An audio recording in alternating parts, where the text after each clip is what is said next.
Upper Peninsula of Michigan. Beautiful fall day. Walking through some hardwood forests or mixed forests.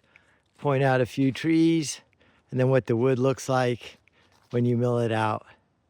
First we have Doug fir, structural softwood.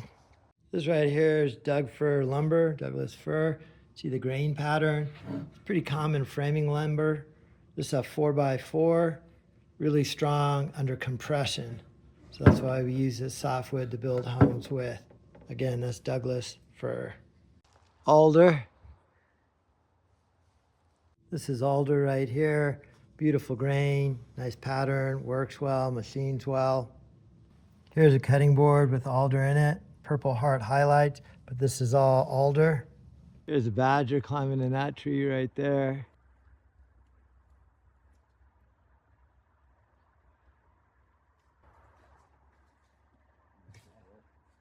Red maple. Or rock maple, really white, really hard, beautiful wood. Here's a project with it, that's maple, the base is oak. Then there's a cottonwood, which is part of the poplar family, so wood out of that's usually poplar wood. This greenwood right here is poplar, has a little bit of a green tint to it. You can see some of the variability in the color of it. Really nice to machine. Works really well, but a lot of people consider it paint grade because of the color. Again, that's poplar. Here's a stand I made out of poplar, but it's kind of inexpensive.